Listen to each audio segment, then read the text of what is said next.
Ahora, entrevista en Hora Cero.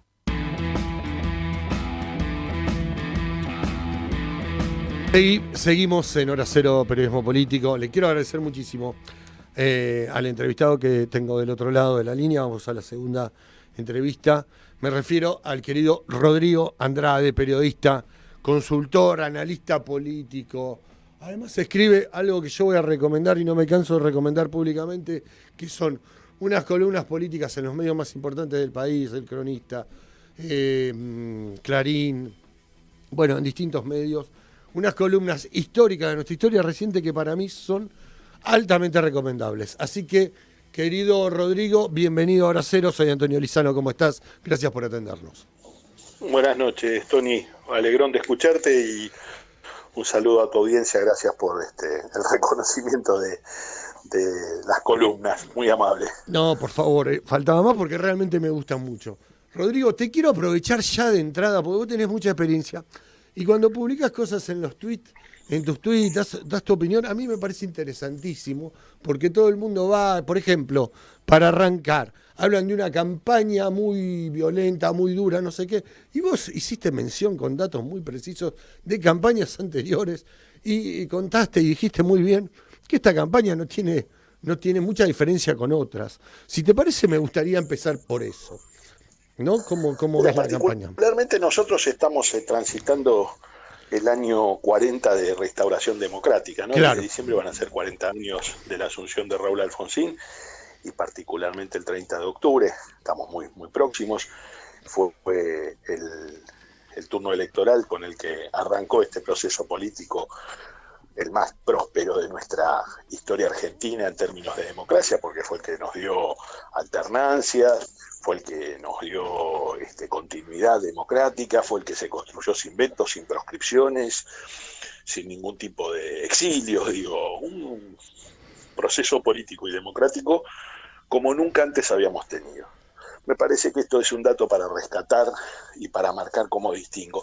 Y el otro dato es que las campañas fueron violentas, es decir, pensar, la campaña del 83 fue una campaña sumamente violenta. Hoy naturalmente han pasado tantos años que se ha ido edulcorando o almibarando la memoria colectiva, pero sin ir más lejos, en el barrio de Montserrat, el mismo domingo 30, una columna de chicos peronistas se cruzó con una columna de chicos radicales y mataron a un chico radical esa misma noche. Claro.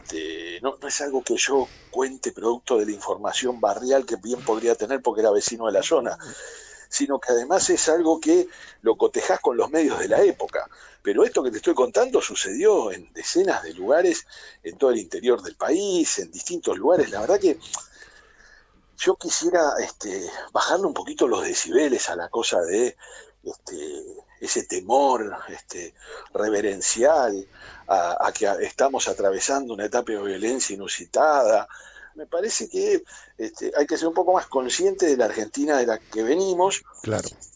Sin ir más lejos, estamos transitando septiembre, se cumplen 50 años del golpe de Pinochet en Chile. Exacto, el 11. La Argentina, el 11 de septiembre, efectivamente, Tony, y la Argentina atravesó una década de 70 hiperviolenta. Ahora, sin ir más lejos, vos que sos un conocedor nato de la legislatura porteña, hemos tenido algún cimbronazo en la campaña, porque se han reunido familiares de víctimas de las organizaciones armadas, organizaciones guerrilleras, que seguramente para el paladar de Victoria Villarroel se trata de organizaciones subversivas o organizaciones terroristas, pero más allá del término o la caracterización que se les dé, esa fue una Argentina violenta. Esta no es una Argentina violenta, esta es una Argentina con dicotomías, sin lugar a dudas, con un actor nuevo, que es este espacio que para algunos es un cimbronazo, un antes y un después en la historia argentina, y para otros simplemente constituye un mecanismo de la derecha de insertarse en el sistema. Antes, tradicionalmente, los sectores conservadores o de extrema conservadores iban y golpeaban la puerta de los cuarteles. Claro. Este tiempo de la Argentina quedó atrás, y eso es un síntoma muy noble de la democracia, y habla muy bien de nuestra clase dirigente. Yo sé que no está atravesando nuestro mejor momento la clase política, pero debo confesar que habla muy bien de nuestra clase dirigente, porque eso se desarticuló. Exacto. Ahora, la desarticulación de todo eso no implicaba que no iban a participar en términos electorales. Tal cual, ahí hay un serio problema de capacidad de comprensión.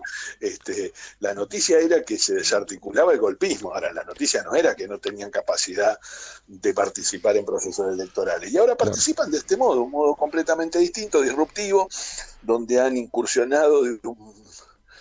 A ver, para quienes peinamos algunas canas, por momentos hasta parece un espacio bizarro de la política, pero debo confesar que hay un cuarto de la población en una sociedad dividida en 4 cuartos, con un cuarto que claramente no quiere participar, pero con 3 cuartos que sí han participado, un cuarto de la población que ha votado a Javier Milei sin preguntar mucho por qué ni para qué.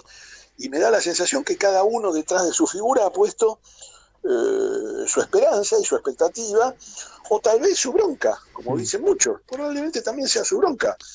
Ahora, esto de la bronca, de la expresión de la bronca, como algo novedoso en la política es un gran absurdo, es decir, la expresión de la bronca existió siempre. Sí, del 89 para acá, 87 ya. Pero por supuesto, el propio Carlos Menem fue una expresión de la bronca, por eso le gana a Cafiero, que era el hombre de la estructura. Y de ahí en adelante podríamos seguir. Ahora, Rodrigo. La idea de un enojo y un voto... Perdón. No, perdóname, porque quiero aprovecharte para esto, ahora que estás en el tema Milei. Porque me interesaría saber tu análisis, a mí eso me interesa mucho. ¿Vos cómo lo ves? Porque viste que además de la violencia, se puso muy de moda en los medios, opinadores, opinólogos, como se quiera decir, además de los periodistas.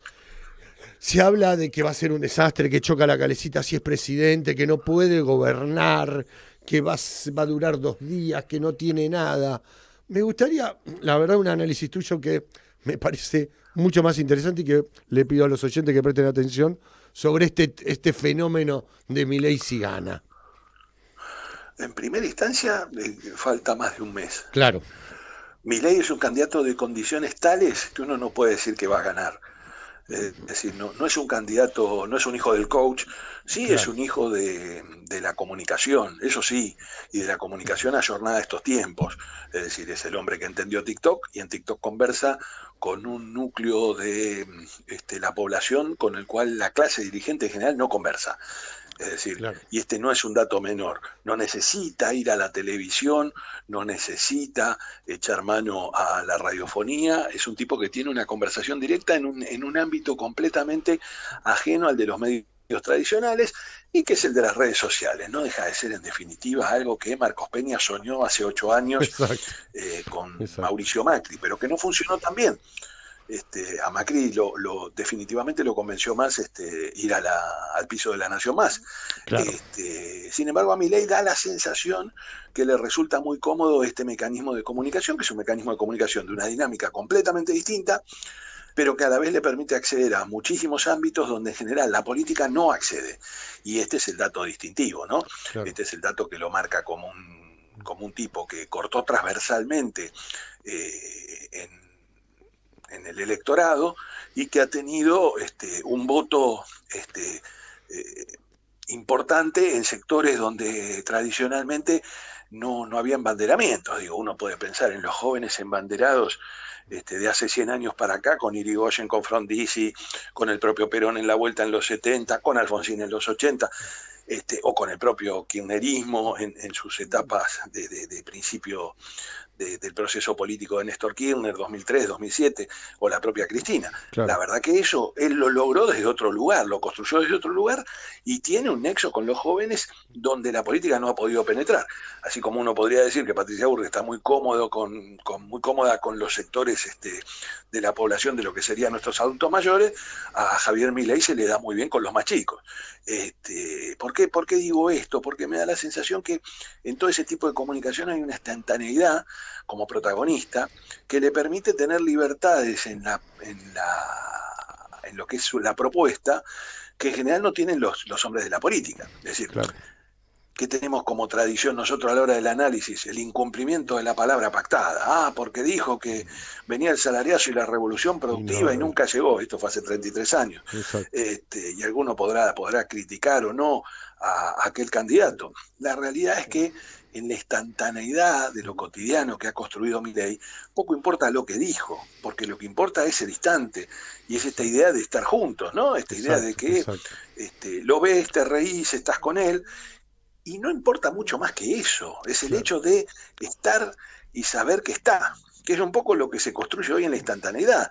No hay tanto de la palabra precisa o del tiempo extenso, digo, uno piensa en aquellos candidatos que predicaban y hacían discursos de 1 hora en una esquina montados a un altar o a un podio. Bueno, ese mundo no existe más.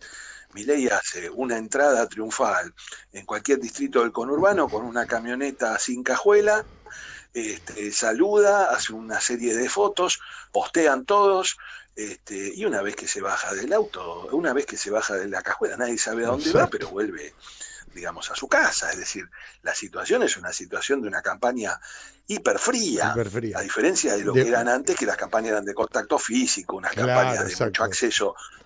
Ahora, entonces Rodrigo, digo, en este mecanismo es muy difícil, Tony, poder decir cuál es el compromiso que la gente quiere que asuma. Es decir, yo creo que sí hay en esto una enorme expectativa en torno a que cada uno se construyó su Milei. Está el que cree que Milei es el que lo va a sacar de la pobreza, está el que cree que Milei va a cerrar todos los ministerios del mundo mundial, está el que cree que Milei va a detonar los despachos y las oficinas públicas de cuántos funcionarios le caen desgracia.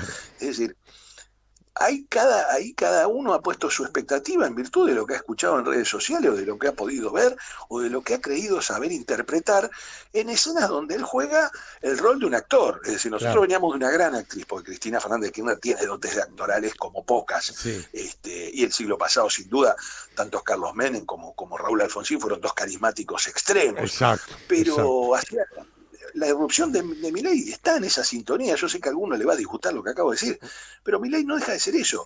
Tal vez es un actor de otras características, se parece más al anime japonés, tiene una dinámica distinta, es un cosplayer de la política, bueno, probablemente, pero no les quepa duda que tiene condiciones y dotes de un tipo que genera una empatía con la gente completamente distinta a la de la media de la política. Massa, que es el hijo del coach, no genera esa empatía, y Patricia Bullrich tiene una enorme empatía con sectores de adultos mayores, pero en general no mueve la película en los demás sectores. Querido Rodrigo, la verdad me quedé corto con el tiempo, te pido disculpas porque me interesaba también un poco hablar de política porteña, sobre el radicalismo, pero espero poder volverte a entrevistar para que sigamos hablando. Siempre es muy rico escuchar tu análisis porque tiene una mirada que es fuera de lo común, una mirada inédita, una mirada que nos hace pensar, y una mirada que además está fundamentada, que eso es lo más interesante. Así que espero que los oyentes hayan disfrutado tanto la charla como yo. Te quiero mandar un fuerte abrazo y muchísimas gracias por atendernos a esta hora de la noche. Gracias a vos y un saludo a tus oyentes, y desde ya que siempre a disposición. Gracias, amigo. Querido Rodrigo, un abrazo. Bueno, pasó nada menos que por Hora Cero, periodismo político. Nos quedamos un poco cortos con la charla, como lo dije. Nada menos que el periodista, consultor, analista político Rodrigo Andrade. Y ahora seguimos, ya entramos en la parte final de Hora Cero, periodismo político. Vacía y cepilla los recipientes que acumulen agua.